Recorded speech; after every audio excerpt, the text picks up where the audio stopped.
हाय aspirants, आप सभी लोगों का स्वागत है रैंक सिक्योर आईएएस एकेडमी में। हम अभी तक जो कर चुके हैं, अभी तक हम लोगों ने देखो एग्रीकल्चर चैप्टर को कंप्लीट कर दिया है। Acts and policies chapter number 25 according to 6th edition of Shankar IAS environment series हमने थोड़ा सा टच किया था अपने प्रीवियस वीडियो के अंदर। प्रीवियस सेशन में हमने उसके अंदर वाइल्ड लाइफ प्रोटेक्शन एक्ट 1972 के बारे में पढ़ा था और कॉन्स्टिट्यूशन के अंदर क्या लिखा है एनवायरमेंट प्रोटेक्शन को लेकर उसके बारे में जाना था। इस सेशन के अंदर हम अपने आगे के एक्ट्स को पढ़ेंगे। देखिए, ये जो चैप्टर है ये थोड़ा सा लेंथी है और अगर आप इसको खुद से पढ़ेंगे तो हो सकता है कुछ पॉइंट्स जो है वो स्किप हो जाए, आप बहुत अच्छे से उन पॉइंट्स को ना कर पाए। लेकिन मैं आप लोगों को इस चीज़ की गारंटी दिलाती हूँ कि आपको सिर्फ ये वीडियो सुनना है और उन चीज़ों को अपने दिमाग में रखना है। क्योंकि देखिए, पिछले साल की अगर हम बात करें 2019 के अंदर भी यहाँ से इस चैप्टर से क्वेश्चन बना था सॉलिड वेस्ट मैनेजमेंट एक्ट पे। उससे प्रीवियस सेशंस के अंदर भी प्लास्टिक वेस्ट मैनेजमेंट एक्ट के क्वेश्चंस बन चुके हैं। प्रीवियस ईयर क्वेश्चन पेपर जब आप उठा के देखेंगे तो आपको पता लगेगा। तो ये बहुत इंपॉर्टेंट बन जाता है चैप्टर और इसकी हर एक लाइन को समझना हमारे लिए ज़रूरी है। आप खुद से पढ़ेंगे तो हो सकता है आपको चीज़ें रिटेन ना हो, लेकिन मैं आप लोगों को इस चीज़ की इंश्योरिटी दिलाती हूँ, श्योर कर रही हूँ मैं आप लोगों को, आपको सिर्फ ध्यान से सुनना है इस टॉपिक को। ठीक है, तो बढ़ते हैं आज के सेशन की तरफ। उससे पहले आप लोगों के लिए छोटी सी जानकारी, अनअकैडमी प्लस को अगर सब्सक्राइब नहीं किया है then do subscribe using referral code rank 10 to get 10% discount. साथ ही में आरती मैम की पर्सनल गाइडेंस आपको मिलेगी और साथ ही में आपको स्टैंडर्ड बुक्स की ई-PDF अवेलेबल होगी। प्लस के जो भी बेनिफिट्स हैं वो आप यहाँ पे देख सकते हैं। सारे बेनिफिट्स आप लोगों को प्लस पे, अनअकैडमी प्लस के सब्सक्रिप्शन पे आपको मिलेंगे। ठीक है, हमने अभी तक जो देखा है उसको थोड़ा सा नाम देख लेते हैं ताकि आप कनेक्ट कर सकें प्रीवियस वीडियो को दिस वीडियो से। एरिडिसोल क्या था, पोर्टोलाइजेशन क्या था, ग्लेजेशन क्या था, लिटराइजेशन क्या है, सैलिनाइजेशन, डीसैलिनाइजेशन, सोलोनाइजेशन एंड सोलोडाइजेशन, इन दोनों में डिफरेंस समझा था। What is desertification, salinization and water logging क्या है, लोम सॉइल क्या होती है, इरोजन की स्टेजेस क्या है, ठीक है, अमोनिफिकेशन, और ये अलग अलग तरीके की डेफिनेशंस आप लोग जो देख रहे हैं स्क्रीन पे, ये सब डेफिनेशंस हमने समझी थी। उसके बाद सिस्टम ऑफ राइस इंटेंसिफिकेशन क्या होता है वो जाना था। और फिर हम लोगों ने अपने acts and policies chapter number 25 of Shankar IAS environment 6th edition को स्टार्ट कर दिया था, जिसके अंदर हमने ये देखा इंडिया पहला वो देश है जिसने कॉन्स्टिट्यूशन के अंदर एनवायरमेंट कंजर्वेशन की बातें की है। हमारी फंडामेंटल ड्यूटीज, हमारे directive principle of state policy, इन दोनों के अंदर ही एनवायरमेंट प्रोटेक्शन को ऐड किया गया यूजिंग 42nd अमेंडमेंट एक्ट 1976 को यूज करके। 5 जून वर्ल्ड एनवायरनमेंट डे के तौर पे बनाया जाता है, हमने समझा था। और फिर मैंने ये देखा था, मैंने आपको ये बताया था कि जो वाइल्ड लाइफ प्रोटेक्शन एक्ट 1972 है वो किस तरह से हमारे लिए इंपॉर्टेंट है। कंकरेंट लिस्ट के अंदर वाइल्ड लाइफ प्रोटेक्शन आता है, क्यों इस एक्ट की जरूरत पड़ी हमें और इसके सैलिएंट फीचर कौन कौन से हैं, ये सब हमने जाना था। आज के सेशन में हम अपने और एक्ट्स के बारे में बात करते हैं। आज का जो पहला एक्ट है that is environment protection act. Environment protection act नाम से ही पता लग रहा है एनवायरमेंट को प्रोटेक्ट करना। इसके सैलिएंट फीचर क्या है? देखो, ये एक्ट 1986 में अस्तित्व में आता है। बहुत ज़्यादा इफेक्टिव ये एक्ट रहा है और इसने पॉल्यूशन की प्रॉब्लम को बहुत हद तक कम करने की कोशिश की है। ये एक्ट क्या करता है, सेंट्रल गवर्नमेंट को एम्पावर करता है कि कंट्रोल करने के लिए, पॉल्यूशन को कंट्रोल करने के लिए, पॉल्यूशन को प्रिवेंट करने के लिए आप कोई भी इफेक्टिव मशीनरी को यूज़ कर सकते हैं। मतलब सेंट्रल गवर्नमेंट के हाथ में सारी पावर दी है कि आप कैसे पॉल्यूशन को कंट्रोल करेंगे, कैसे पॉल्यूशन को प्रिवेंट करेंगे, ये सारा काम सेंट्रल गवर्नमेंट का होगा। कैसे आपको एनवायरनमेंट को इम्प्रूव करना है, सब काम सेंट्रल गवर्नमेंट के हाथ में दे दिया। सेंट्रल गवर्नमेंट या तो खुद या फिर किसी ऐसी बॉडी को ऑथराइज कर दे, कोई कमेटी बना देगी आपको ये काम देखना है। सेंट्रल गवर्नमेंट या तो खुद वो काम करे या किसी भी पर्सन को ऑथराइज्ड कर दे कि हमारे वाला वर्क आपको करना है, जिसके अंदर वो एयर के सैंपल्स कलेक्ट कर सकता है, वाटर, सॉइल और अदर सब्सटेंसेस के सैंपल्स कलेक्ट कर सकता है, देखने के लिए कि उसके अंदर कितना इंप्रूवमेंट हुआ है और कितना पॉल्यूशन इंक्रीज या डिक्रीज हुआ है। ये एक्ट क्या करता है, एक स्पेशल प्रोसीजर भी स्टैब्लिश करता है। किस चीज़ के लिए? जितने भी हैजार्डस सब्सटेंस है। देखो, आप जानते हो कुछ सब्सटेंस होते हैं जो नॉन हैजार्डस होते हैं, जैसे बहुत सारी ऐसी चीज़ें हैं जो नॉन हैजार्डस है, लेकिन कुछ हैजार्डस हैं जैसे इलेक्ट्रॉनिक वेस्ट, जैसे लेड, ठीक है, जैसे फ्यूरांस, ये सब क्या है, ये हैजार्डस सब्सटेंस की कैटेगरी के अंदर आते हैं। जैसे radio active material, radium, beryllium, ये सब क्या है, हैजार्डस सब्सटेंस के अंदर आएंगे। तो इस एक्ट के अंदर, एनवायरमेंट प्रोटेक्शन एक्ट के अंदर कुछ स्पेशल प्रोसीजर दिए गए हैं कि हैजार्डस सब्सटेंसेस को कैसे हैंडल करना है। अगला पॉइंट क्या कहता है, 1986 के अंदर एनवायरमेंट प्रोटेक्शन एक्ट 1986, क्योंकि इससे पहले जो एक्ट था उसको अमेंड करके 1986 एक्ट आया और इसने क्या कह दिया, लोकस स्टैंडाई का रूल जो है वो रिलैक्स कर दिया। लोकस स्टैंडाई क्या होता है, देखिए in the Indian constitution locus स्टैंडाई का मतलब ये होता है कि एक तो मान लीजिए किसी के साथ कोई अत्याचार हुआ है, कोई विक्टिम है, ठीक है, ए पर्सन, ये खुद जाके कोर्ट में शिकायत करे या फिर इसके अलावा कोई और इसके बिहाफ पे शिकायत कर सकता है, इस चीज को कह सकते हैं लोकस स्टैंडाई। तो लोकस स्टैंडाई को रिलैक्स कर दिया, मींस कोई भी कॉमन सिटीजन अब कोर्ट को अप्रोच कर सकता है। जरूरी नहीं है जो प्रभावित हो रहा है उस पॉल्यूशन से वो ही कोर्ट में जाएगा, कोई भी XYZ कॉमन सिटीजन कोर्ट में अप्रोच कर सकता है कि इस तरीके से पॉल्यूशन फैलाया जा रहा है और आप लोग कुछ एक्शन ले, कुछ नॉर्म्स बनाएं। बशर्ते पहले उसे क्या करना पड़ेगा, जो भी ऑथोराइज्ड बॉडी है, जो भी कंपीटेंट अथॉरिटी है, वहां पे 60 डेज पहले एप्लीकेशन देनी होगी। अगर एक्शन नहीं होता है उस कंपीटेंट अथॉरिटी के द्वारा तभी आप कोर्ट में जा सकते हैं यूजिंग लोकस स्टैंडाई। मतलब अब कॉमन लोगों को भी, कॉमन सिटीजन्स को भी पावर दे दी कि आप 60 डेज का एडवांस नोटिस देने के बाद कोर्ट को अप्रोच कर सकते हैं अगर एनवायरमेंट प्रोटेक्शन एक्ट के अंदर आपको कुछ खामी लग रही है तो। और क्या होता है, ये एक्ट एम्पावर करता है या ऑथोराइज करता है सेंट्रल गवर्नमेंट को कि आप किसी भी इंडस्ट्री को प्रोहिबिट कर सकते हैं, उसे क्लोज कर सकते हैं, उसे रेगुलेट कर सकते हैं। अगर जैसे आपने देखा होगा आगरा का जो ताजमहल है उसका जो कलर है वो फेड आउट होने लगा, उसके ऊपर येलो कलर आने लगा और वहाँ पे एसिड रेन की प्रॉब्लम्स आने लगी क्योंकि आसपास इंडस्ट्रियलाइज्ड एरिया था। तो गवर्नमेंट ने क्या किया, उन इंडस्ट्रीज को रेगुलेट कर दिया, उन इंडस्ट्रीज को प्रोहिबिट कर दिया। ताज ट्रेपीजियम जोन भी आपने न्यूज में पढ़ा होगा। तो सेंट्रल गवर्नमेंट के पास ये पावर है कि आप उनकी प्रोसेसिंग के ऊपर रोक लगा सकते हैं और सेंट्रल गवर्नमेंट चाहे तो स्टॉप कर सकता है उनके काम को, रेगुलेट कर सकता है वहां की इलेक्ट्रिसिटी या वाटर सप्लाई को। कोई इंडस्ट्री है वो मान नहीं रही है, पॉल्यूशन फैलाई जा रही है, कहने के बाद भी वो पॉल्यूशन फैलाई जा रही है, सेंट्रल गवर्नमेंट क्या कर सकती है, उसकी बेसिक यूटिलिटीज पे रोक लगा सकती है। उसको स्ट्रिंजेंट पेनल प्रोविजंस इसके अंदर ऐड किए गए हैं, उनको पनिश किया जा सकता है, अप टू 1 लाख रुपये उनके ऊपर फाइन लग सकता है या जेल हो सकती है, इम्प्रिजनमेंट हो सकता है या दोनों ही हो सकते हैं।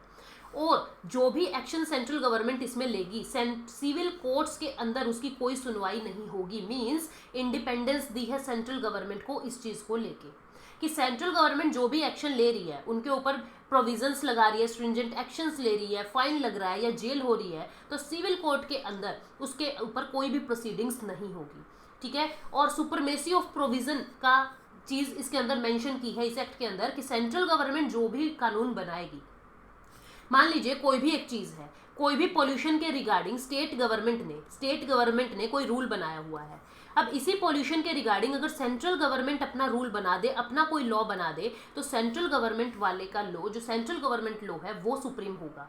मतलब supremacy of central governments provision, इस चीज को इंश्योर करता है environment pollution act, environment protection act 1986। तो क्या है, हमने जाना एनवायरमेंट प्रोटेक्शन एक्ट 1986, बहुत इंपॉर्टेंट है। अब आगे देखते हैं नेक्स्ट जो एक्ट है, that is national forest policy 1988। देखिए 1952 में पहली बार नेशनल फॉरेस्ट पॉलिसी बनी है, इससे पहले भी ब्रिटिश इरा के अंदर बनी थी, लेकिन आफ्टर इंडिपेंडेंस 1952 में नेशनल फॉरेस्ट पॉलिसी आया है। लेकिन ये जो फॉरेस्ट पॉलिसी है ये आउटडेटेड हो गई थी, जिसकी वजह से 1988 के अंदर new national forest policy amendment करके बनाई गई। ये नेशनल फॉरेस्ट पॉलिसी क्या कहती है, फॉरेस्ट जो हमारे नेचुरल हेरिटेज है, हमें उन्हें कंजर्व करना है, उन्हें स्टेबलाइज करना है और इकोलॉजिकल बैलेंस को मेंटेन रखना है। आपको पता है फॉरेस्ट क्या करते हैं, कार्बन सिंक की तरह काम आते हैं, बहुत सारे कार्बन को फोटोसिंथेसिस की प्रोसेस से एब्जॉर्ब कर लेते हैं। तो अब क्या करना है कि हमें ज़्यादा से ज़्यादा पेड़ पौधे लगाने, ज़्यादा से ज़्यादा एफॉरेस्टेशन करना है ताकि इकोलॉजिकल बैलेंस, एटमॉस्फेरिक इक्विलिब्रियम बना रहे एनवायरनमेंट के अंदर। नेशनल फॉरेस्ट पॉलिसी 1988 क्या कहता है, हम देख चुके हैं इसने किसको रिप्लेस किया है, 1952 के एक्ट को रिप्लेस किया है। और ये 1988 वाला फॉरेस्ट पॉलिसी क्या कहता है कि कम से कम 33% से फॉरेस्ट कवर हमें इम्प्रूव करना ही है। ऑल ओवर इंडिया के अंदर पहले जितना फॉरेस्ट कवर था उससे 33% इन्हेंस करना है forest cover according to forest policy 1988। और ये क्या कहता है कि हमें फॉरेस्ट को कंजर्व करना है, हमें डेवलप करना फॉरेस्ट को और प्रोटेक्ट करना है। इसके ऑब्जेक्टिव्स क्या क्या है, नेचुरल हेरिटेज जो कि फॉरेस्ट है उन्हें कंजर्व करें, फॉरेस्ट या ट्री कवर को इंक्रीज करें, एफॉरेस्टेशन या सोशल फॉरेस्ट्री प्रोग्राम्स को इम्प्रूव करें, इन्हेंस करें, और जो आसपास लोग हैं, ट्राइबल पॉपुलेशन है या जो रूरल पॉपुलेशन है, उनके फ्यूल की, उनके फॉडर की, उनके स्मॉल टिम्बर की रिक्वायरमेंट्स को फॉरेस्ट पूरा कर सके, कुछ ऐसे प्रोविजंस लेके आए। मीन्स लोगों की रिक्वायरमेंट्स भी पूरी होती रहे और फॉरेस्ट कंजर्व भी रहे। इन दोनों चीज़ों का ध्यान रखना है इन फॉरेस्ट पॉलिसी 1988 में। ठीक है, इसके ऑब्जेक्टिव क्या है, आप ऑब्जेक्टिव देखिए। पहला मेन ऑब्जेक्टिव ये है कि इकोलॉजिकल रिस्टोरेशन को हमें इन्हेंस करना है, रिस्टोर कर सके, यानी जितना फॉरेस्ट डिफॉरेस्टेशन हुआ है उस सारे फॉरेस्ट को, डिफॉरेस्टेशन को रिस्टोर कर सके और एफॉरेस्टेशन करके उसे प्रिजर्व कर सके। सॉयल इरोजन या डिनंडेशन की प्रॉब्लम हो रही है इन एनी कैचमेंट एरिया, या फ्लड्स वगैरह की प्रॉब्लम से अगर सॉयल इरोजन हो रहा है तो सॉयल इरोजन भी नेशनल फॉरेस्ट पॉलिसी 1988 के अंदर ही रोका जाएगा। To check the sand and dunes extension in desert, कोई डेजर्ट लैंड है, कोई कोस्टल लैंड है, वहां पे बहुत ज्यादा सैंड ड्यून्स बन रहे हैं। सैंड ड्यून्स आप समझते होंगे, टिबे टिब्बे कहते हैं देसी भाषा में, मतलब जो सॉइल के बड़े बड़े ऐसे प्लेट्यूज से बने हुए हैं जिन पे सॉइल इरोजन बहुत ज़्यादा होता है। तो कोस्टल लैंड्स पे या डेजर्ट लैंड पे उनको चेक करते रहें कि सैंड या ड्यून्स का एक्सटेंशन कितना हो रहा है। ये सारी चीज़ें नेशनल फॉरेस्ट पॉलिसी के अंदर आती है। अब 2018 में एक नया ड्राफ्ट आता है नेशनल फॉरेस्ट पॉलिसी 2018 का। ये इस बुक में मेंशन नहीं है, लेकिन मैं अपनी स्लाइड के अंदर इसको इंक्लूड कर रही हूँ क्योंकि इंपॉर्टेंट है। अब क्या कहा कि एफॉरेस्टेशन के लिए पब्लिक प्राइवेट पार्टनरशिप का यूज किया जाएगा और कुछ ड्राफ्ट तैयार किया गया 2018 में। इसके सैलिएंट फीचर क्या है? पहला, पीपीपी को इम्प्रूव करो ताकि public player plus private player दोनों मिलके एफॉरेस्टेशन को इम्प्रूव करें। सेकेंड, अर्बन ग्रीन को प्रमोट करो, यानी सिटीज के अंदर ग्रीनरी बढ़ाइए। सेफगार्ड कीजिए किसको? जितने भी एरिया वल्नरेबल है, जिन पे थ्रेट ज़्यादा है, जो रिस्क प्रोन एरिया है, उनको इंश्योर करो, उनकी सेफ्टी को इम्प्रूव करो। National community forest management mission for participatory forest management, means एक national community forest management mission चलाइए। उस मिशन के अंदर क्या काम करना है कि फॉरेस्ट मैनेजमेंट के अंदर पार्टिसिपेंट्स कौन है, पब्लिक लोगों को, प्राइवेट लोगों को, सबको पार्टिसिपेट बनाया जाए। एफॉरेस्टेशन करना है कैचमेंट एरिया के अंदर भी, और रिवर को, ताकि रिवर जो है वो रिज्यूविनेट हो सके। देखो, एफॉरेस्टेशन प्लस रिवर्स की भी देखरेख की जा रही है। हमने पीछे देखा सॉइल के इरोजन की भी देखरेख की जा रही है, और साथ में कोस्टल और कैचमेंट एरिया को भी इंप्रूव किया जाएगा। फॉरेस्ट का इकोनॉमिकल वैल्यूएशन बढ़ाना है, यानी फॉरेस्ट लोगों के लिए एक आजीविका का सोर्स भी बने, उसकी इकोनॉमिक वैल्यूएशन को इम्प्रूव करना है। फॉरेस्ट सर्टिफिकेशन प्रोवाइड कराना है फॉरेस्ट प्रोड्यूस के लिए। ऐसा नहीं कोई भी आया फॉरेस्ट प्रोड्यूस लेके चला गया, पर्टिकुलर फॉरेस्ट सर्टिफिकेशन का प्रोविजन लेके आया जाएगा। Integration of climate change concerns in forest management, forest management plus climate change दोनों को इंक्लूड करके प्रोविजंस बनाए जाएंगे।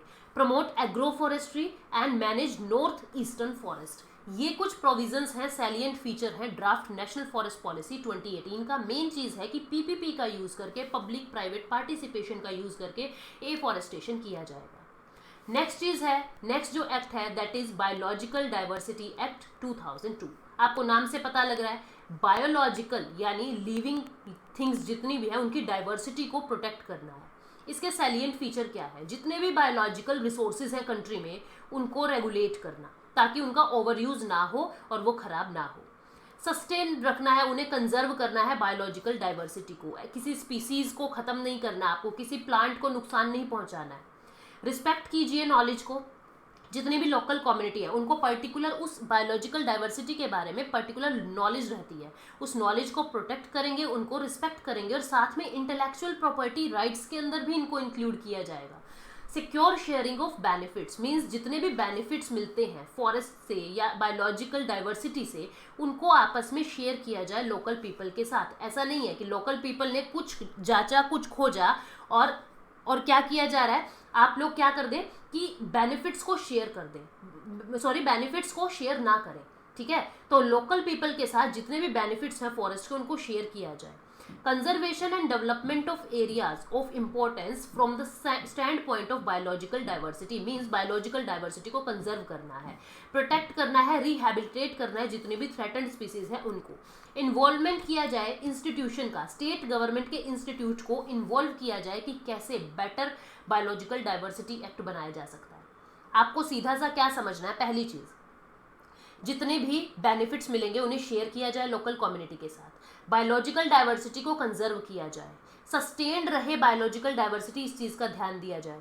रिहैबिलिटेट किया जाए थ्रेटेंड स्पीसीज को, और स्टेट गवर्नमेंट को कहा जाए आप कुछ ऐसे इंस्टीट्यूशंस बनाइए जो बायोलॉजिकल डाइवर्सिटी एक्ट को प्रमोट कर सके। 3 टायर स्ट्रक्चर होता है इस एक्ट का, मतलब सेंट्रल गवर्नमेंट पे एक बॉडी बिठाई हुई है, एक स्टेट लेवल पे और एक लोकल लेवल पे, इन तीनों ही लेवल पे अलग अलग बॉडीज बनी है। सेंट्रल लेवल पे नेशनल बायोडाइवर्सिटी अथॉरिटी है जो बायोडाइवर्सिटी एक्ट को देखेगी। स्टेट लेवल पे स्टेट बायोडाइवर्सिटी बोर्ड है जो बायोडाइवर्सिटी एक्ट को देखेगा, और बीएमसी यानी biodiversity management committee local level पे बिठाई गई है। 3 टायर स्ट्रक्चर है बायोलॉजिकल डाइवर्सिटी एक्ट 2002 का।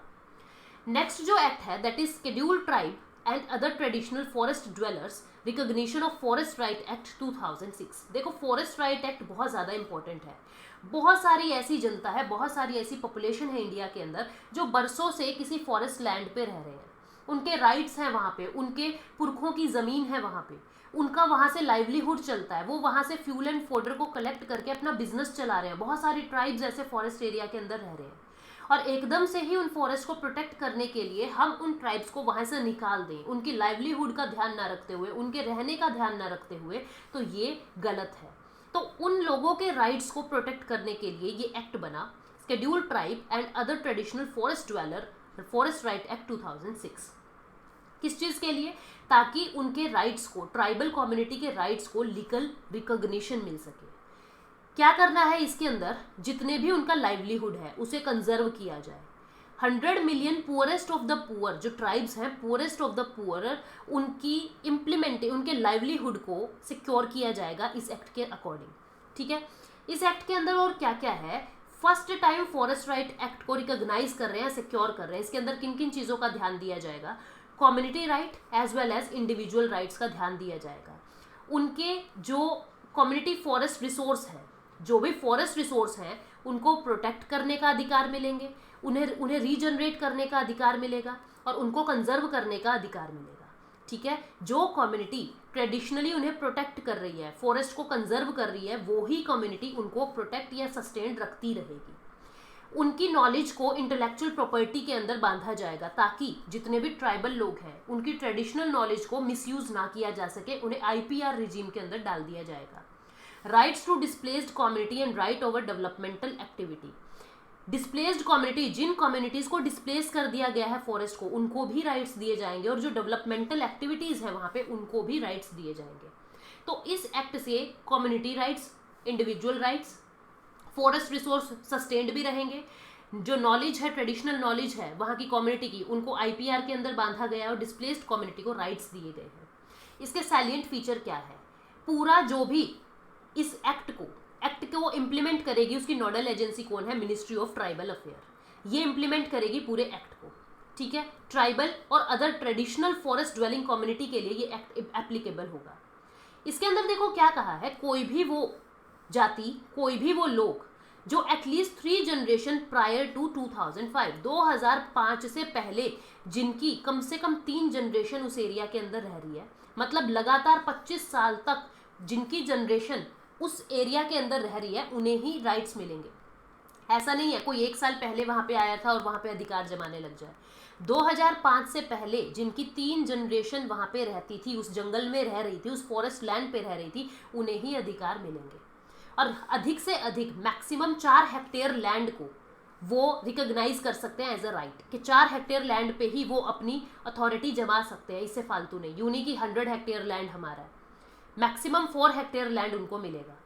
ये नेशनल पार्क या सेंचुरी के अंदर भी अगर ये ट्राइब्स आते हैं तो नेशनल पार्क और सेंचुरी के अंदर भी उनको राइट्स दिए जाएंगे।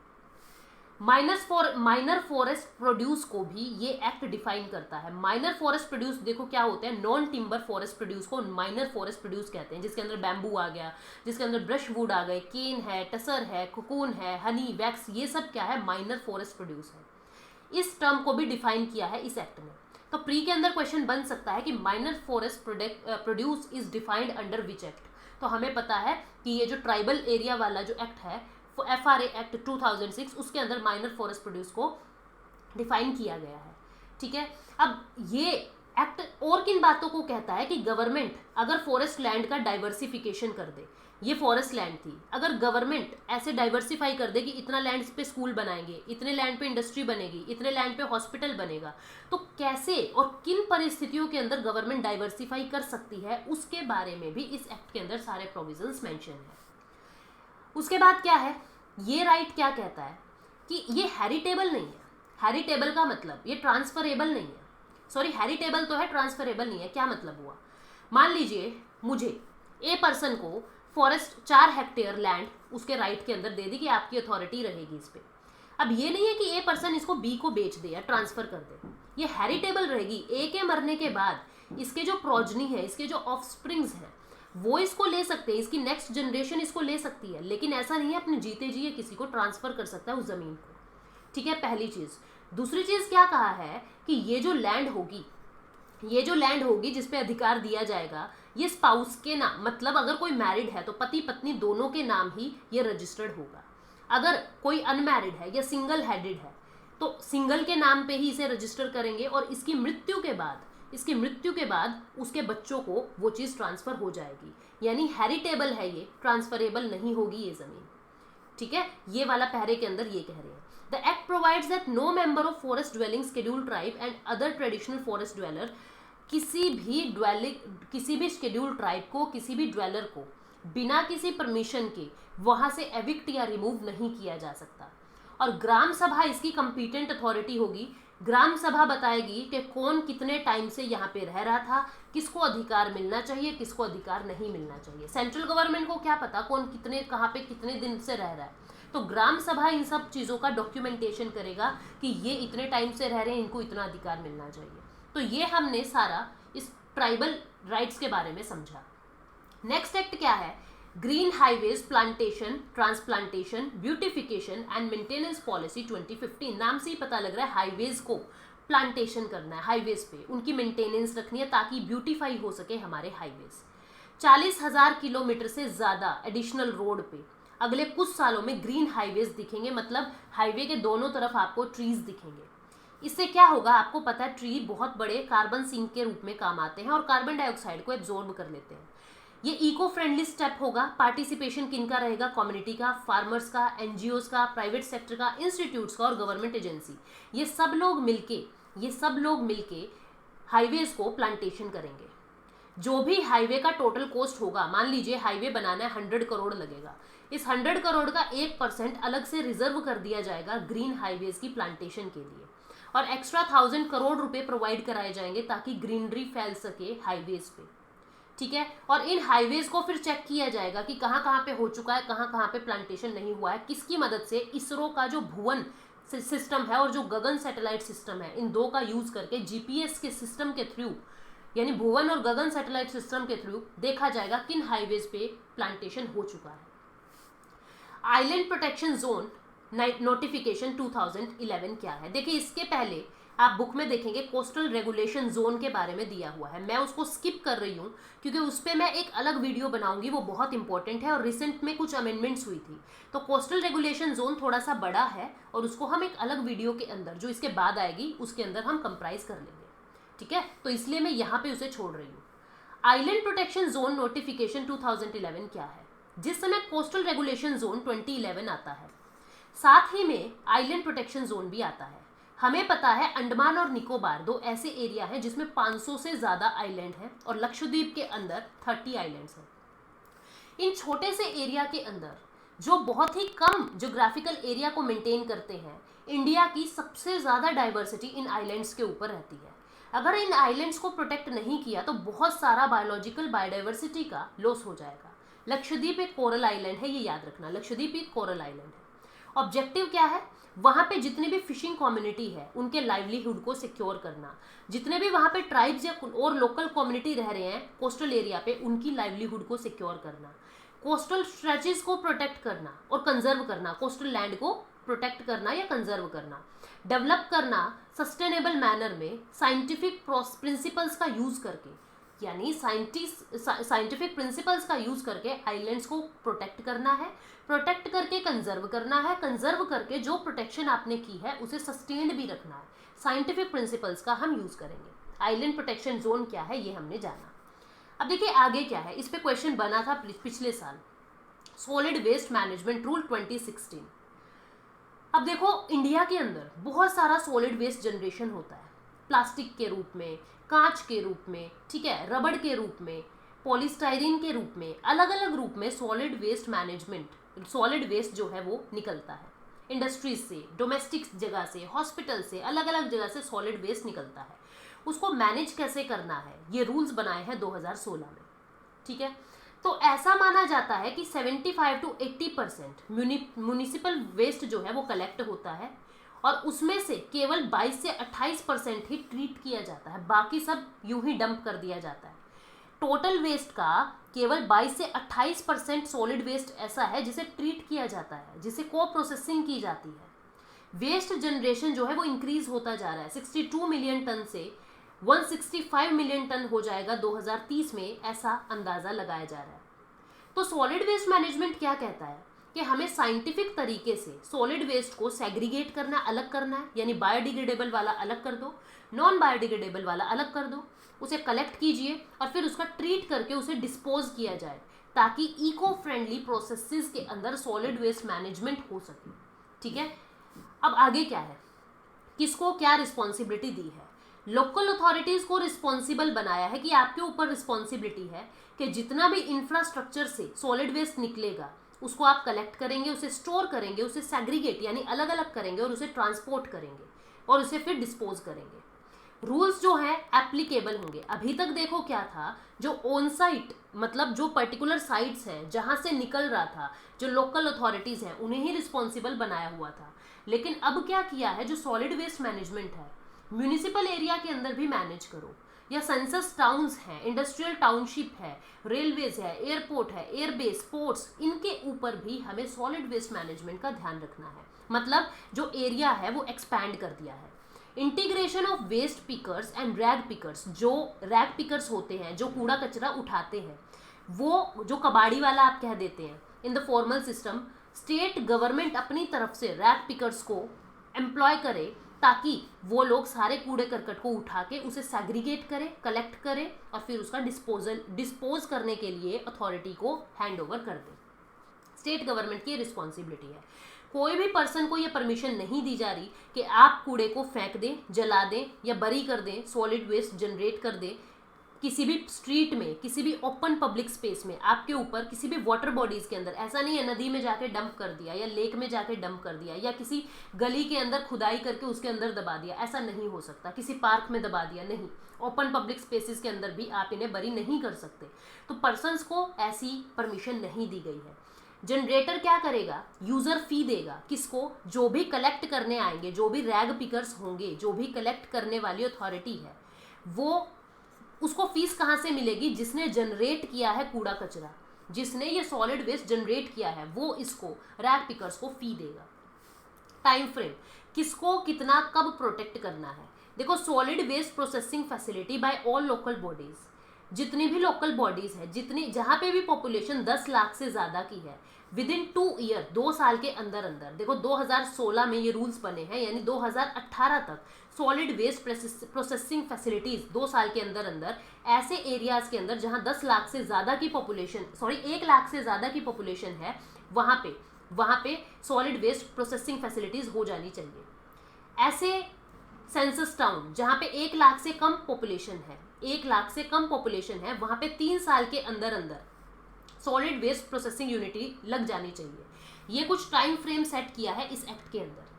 वेस्ट जनरेटर की क्या ड्यूटी है, जिसने वेस्ट को जनरेट किया है, जिसने सॉलिड वेस्ट जनरेट किया है, प्रोड्यूस किया है, उसकी क्या ड्यूटी है। उसकी ड्यूटी ये है कि आपको सेग्रीगेट करना है। देखो अभी मोहल्लों में क्या हो रहा है, गाड़ी आती है जो आपका कूड़ा कचरा उठा के लेके जाती है।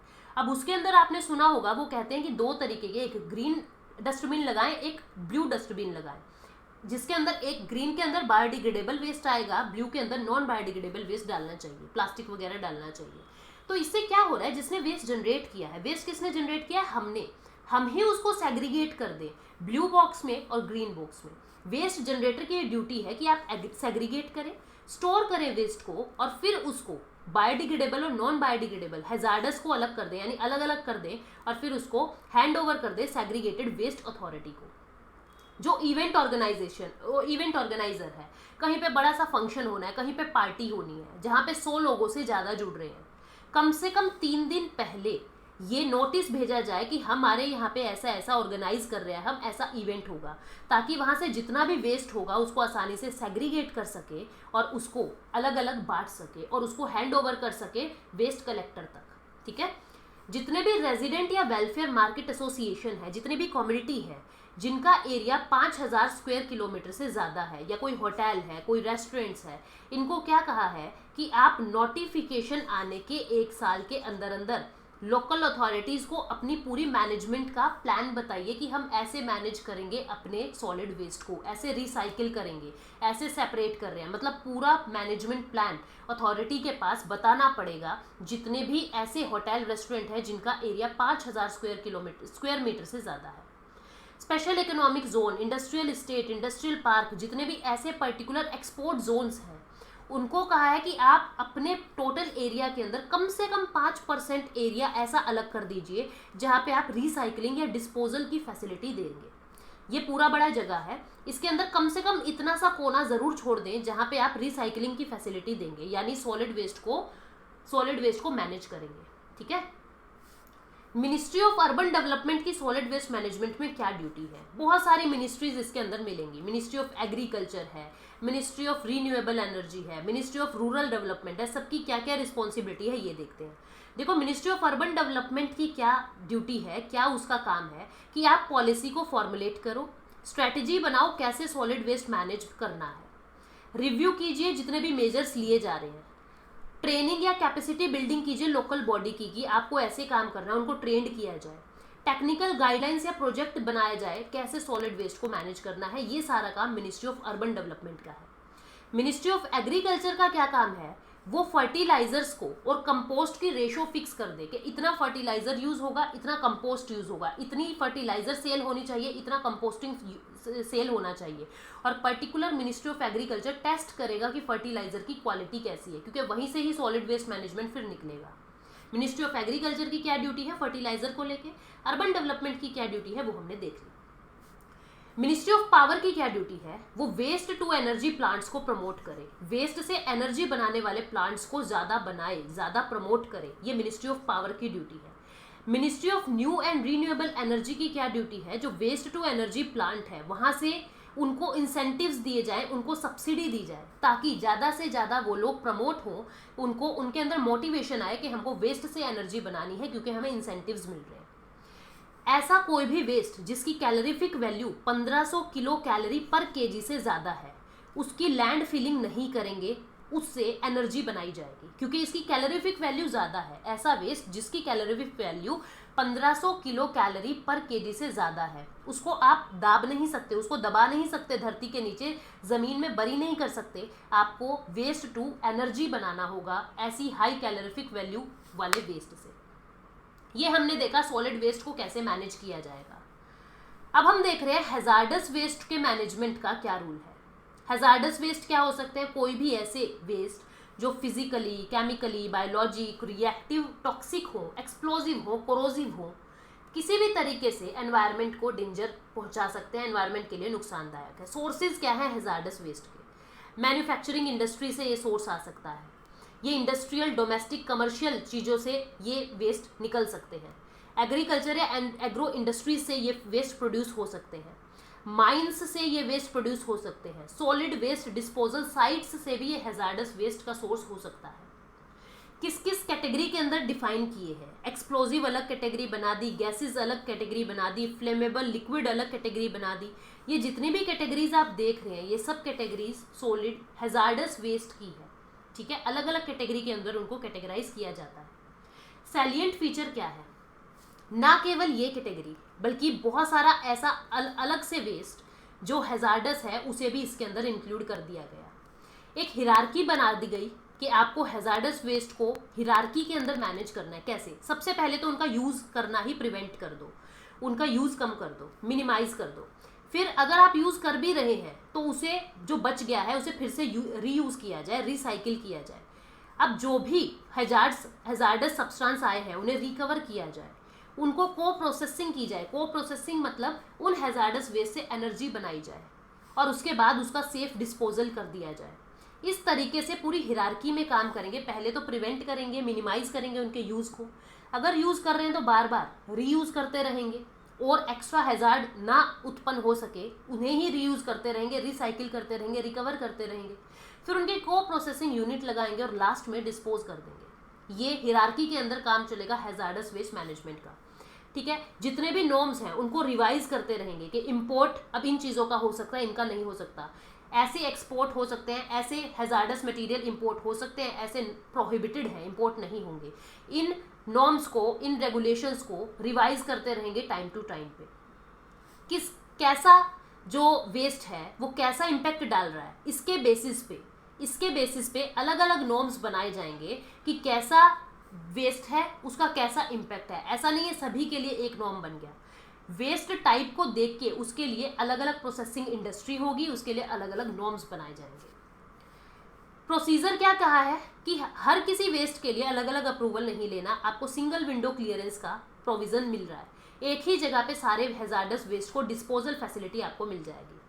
को प्रोसेसिंग को प्रेफरेंस दी है, मींस जितना भी हैजार्डस वेस्ट आया है उससे एनर्जी बनाने की कोशिश की जाए, उसको किसी और तरीके से यूज़ करने की कोशिश की जाए। बाद में जब उसका कुछ नहीं हो सकता तब आप उसको धरती के नीचे दाबें, अदरवाइज उसका को प्रोसेसिंग करते रहे। ठीक है, साथ में क्या कहा है कि मेटल स्क्रैप, पेपर वेस्ट और बहुत सारी ऐसी कैटेगरी है जिनकी को प्रोसेसिंग करने के लिए मिनिस्ट्री से परमिशन लेने की ज़रूरत नहीं है, क्योंकि हम उन वेस्ट को रीयूज़ कर रहे हैं, उनका को प्रोसेसिंग कर रहे हैं, तो मिनिस्ट्री से परमिशन लेने की ज़रूरत नहीं है।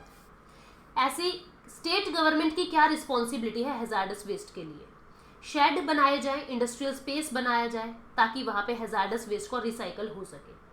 रजिस्टर कीजिए, जो वर्कर्स रिसाइकलिंग कर रहे हैं हैजार्डस वेस्ट का उसका रजिस्ट्रेशन कीजिए। ऐसे ग्रुप्स बनाइए वर्कर्स के जो ऐसी फैसिलिटी को फैसिलिटेट करेंगे कि रिसाइकलिंग हो सके। इंडस्ट्रियल स्किल डेवलपमेंट को, एक्टिविटी को प्रमोट करें, वर्कर्स की हेल्थ को देखें, वर्कर्स की हेल्थ को इंश्योर करें, उनको सेफ करें, क्योंकि वो जो रिसाइकिल कर रहे हैं हैजार्डस वेस्ट का उन पे भी तो नुकसान हो सकता है, तो उनकी हेल्थ फैसिलिटी को इंश्योर किया जाए, ये स्टेट गवर्नमेंट की रिस्पॉन्सिबिलिटी है। ऐसी कौन कौन सी आइटम्स हैं जो प्रोहिबिट है, जिनको इंपोर्ट नहीं किया जा सकता? Edible fat, oil of animal, vegetable origin, household waste दूसरे देश से भारत में नहीं आ सकता, critical care medical equipments, tyres, solid plastic waste, pet bottles जैसे हो गई, वेस्ट इलेक्ट्रिकल या electronic assemblies, scrap, electronic scrap दूसरे देश से भारत में नहीं आ सकता, और दूसरा केमिकल वेस्ट जो सॉल्वेंट फॉर्म का हो वो भारत के अंदर इंपोर्ट नहीं हो सकता। स्टेट गवर्नमेंट को ऑथराइज किया है कि आप प्रिपेयर करें पूरा इफेक्टिव इम्प्लीमेंटेशन कि कैसे इम्प्लीमेंट होंगे सारे rules.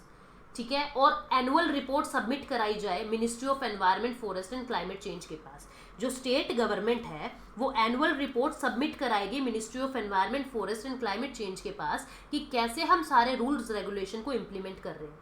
State pollution control board को ये पावर दी गई है, मैंडेटरी है उनके लिए एक ऐसा एनुअल इन्वेंट्री जनरेट करना जहाँ पे वेस्ट को रिसाइकल किया जा रहा है, जहाँ पे को प्रोसेसिंग यूनिट्स लगी हुई है। कब सबमिट करवाना है? स्टेट पॉल्यूशन कंट्रोल बोर्ड को सेंट्रल पॉल्यूशन कंट्रोल बोर्ड के पास एक रिपोर्ट सबमिट करानी है 30 सितंबर को। हर साल 30 सितंबर को एक एनुअल रिपोर्ट देनी है, स्टेट पॉल्यूशन कंट्रोल बोर्ड को रिपोर्ट देनी है। किसे? सेंट्रल पॉल्यूशन कंट्रोल बोर्ड के पास सबमिट करानी है कि हम कैसे काम कर रहे हैं, ये हमने देखा।